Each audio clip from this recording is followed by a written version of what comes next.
it feels fresh to me. It didn't feel cheap. It didn't feel like, oh, now he's super powerful. Everything's going to be solved. It's just, and another thing I love about Mushoku Tensei, it just, the storytelling is so good, dude. The pacing is perfect.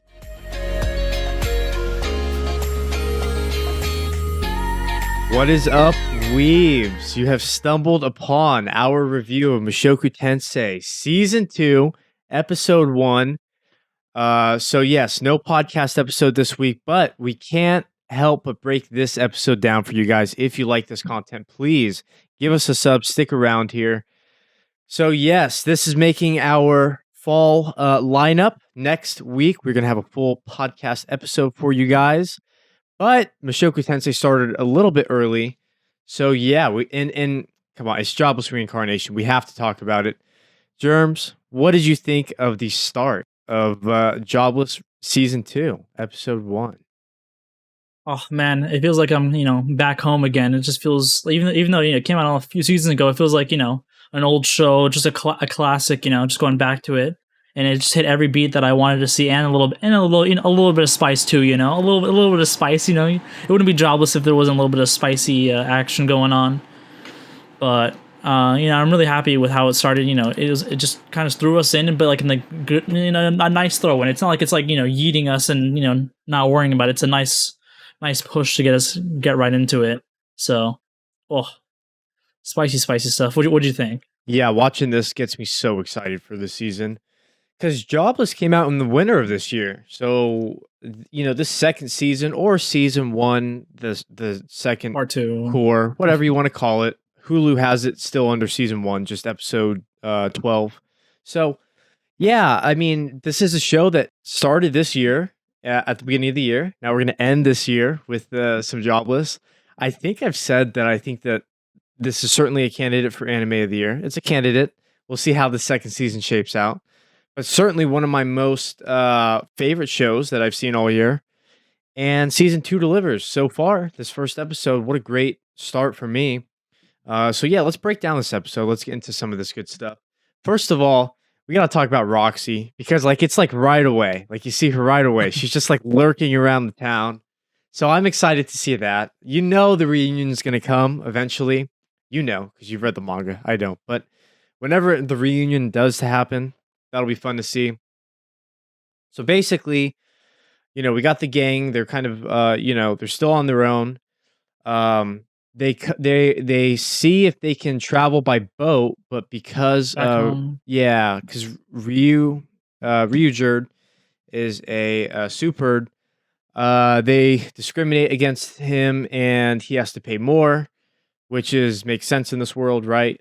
His race of people are hated. So that's the big conundrum so far for the gang, which is nice. I think that's nice because it kind of, we're not just, like you said, we're not kind of baby stepping into this.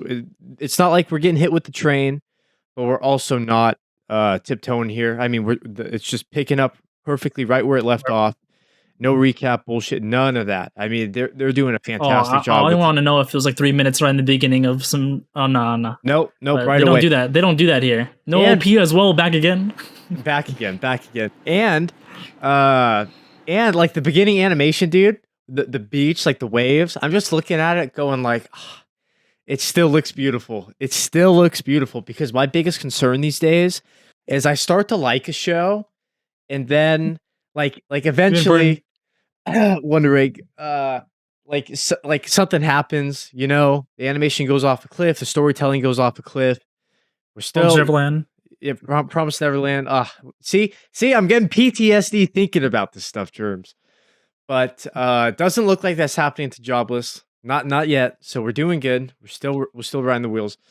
So yeah, so that's the big conundrum they have. And you know what else we got this episode? We got God again.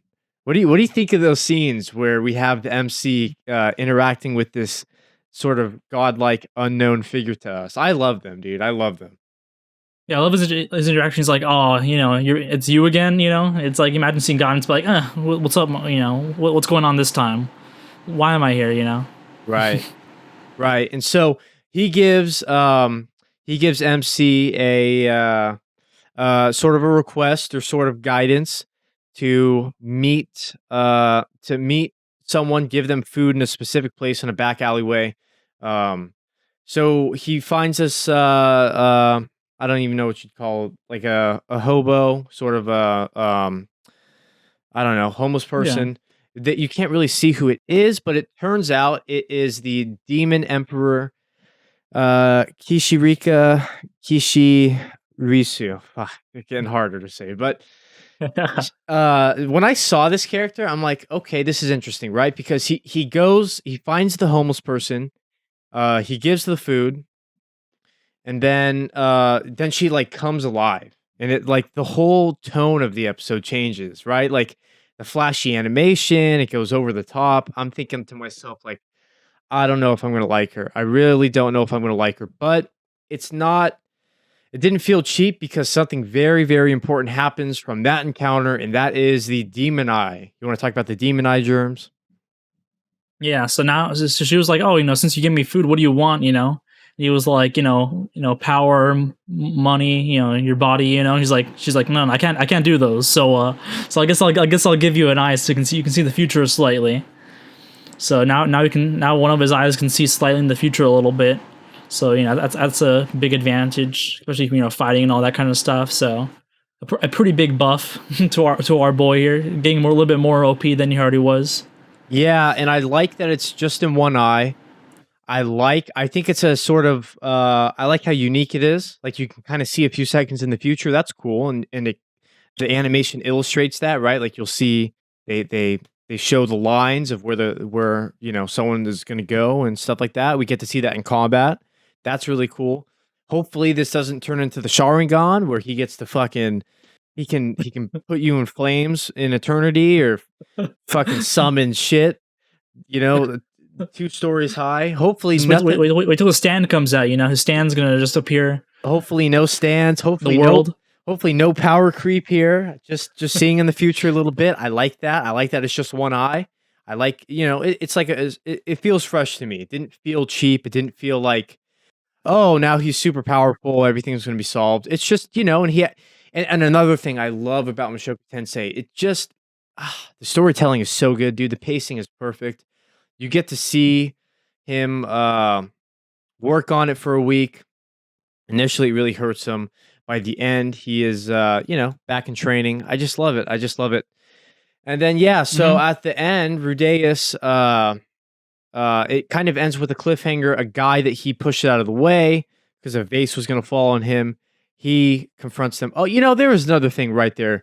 Rudeus Yeah. was going to sell his staff, you know, and basically, Ruijerd's like, no, we're not going to do that. But if you want to get involved in some criminal activity, I'll turn a blind eye to it for now, which is, I wouldn't have expected that from him. But I mean, has it been a year? Like, Yeah, it's been like a year.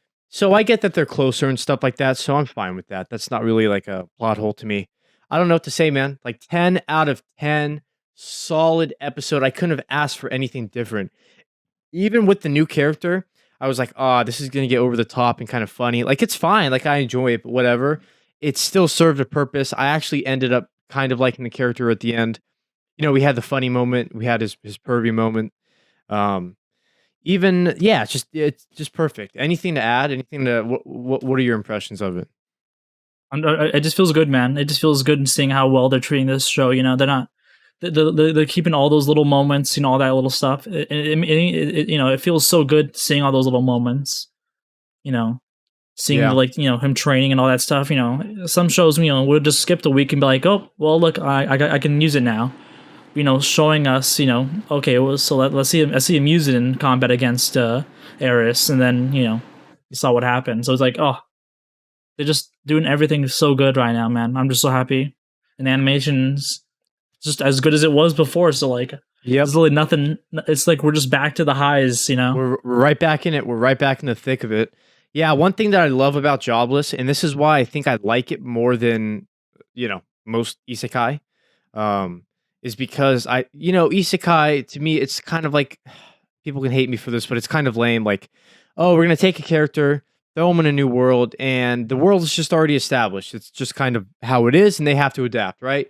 With Jobless, even though that does happen, they always connect back to the old world, right? Like we see his fat ass weeb body talking to God, right? Like it's not just like, because a lot of these isekai, it doesn't matter that they're isekai; they could just be fantasy for all we care, right? But this feels like an isekai. There is a connection between the two worlds there. The world building though here is phenomenal. I love ReZero, but ReZero, they just kind of you're just there. You're just there and you kind of learn about it as you go. But here, like you start from when he's a baby, right? So he's learning the world and you're seeing it through his eyes. So you learn about the magic system, you learn about all sorts of stuff, and it's phenomenal. The storytelling here is perfect. Usually I'm always hung about the animation. The animation's fantastic, but the storytelling and it's all coming together, Bart. It's all, music, the animation, the storytelling. Beautiful. It's beautiful. It's beautiful. Yeah, final thoughts for this week's episode of Mushoku Tensei. Does it get you more hyped for fall? Oh yeah, I can't wait for the next episode, man. That's what's got me hyped to do. That's how it should make you feel. Once the episode's over, it's like, where's that next one at? Where's it at though? Where's it at? I know. So I'm so excited to see it, and I have no doubts that they're gonna keep up this quality. But Yeah, we'll see. We're doing this every week, so we will let you know if something goes wrong. yeah, we won't be fanboys, like we're gonna keep it honest, but I don't know, man. I've got my faith in them. Okay, I got my faith in them, and I think it's gonna run for 13 because first season or first core, whatever you want to call it, 11. I think this one's gonna be 13. Oh. I don't know how far you are, so you might have an indication where this season's gonna end, but I'm here for the ride, man. I'm here for the ride. I'm excited. So, guys and gals, the weebs out there, please comment down below. Have you seen this week's episode of Mushoku Tensei? And does it get you excited for the fall 2021 anime season? Next week, we're going to have a full podcast for you, episode for you guys. Yes, this is going to be on there. Plenty of other goodies are going to be on there. We cannot wait for you guys to see it. So, yeah, final, anything to add for the people out there, Germs? We'll start watching first season if you haven't seen it yet. Yes. You can start joining us for the ride. Yes, go watch the first, binge it. It's on Hulu. Well, it doesn't matter. You all you motherfuckers out there torrent. We know this. Find the episodes. You're gonna find them anyways. It's only 11. Get caught up. Enjoy it with us every week. Weebs out. We will see you guys next week. Peace. Peace.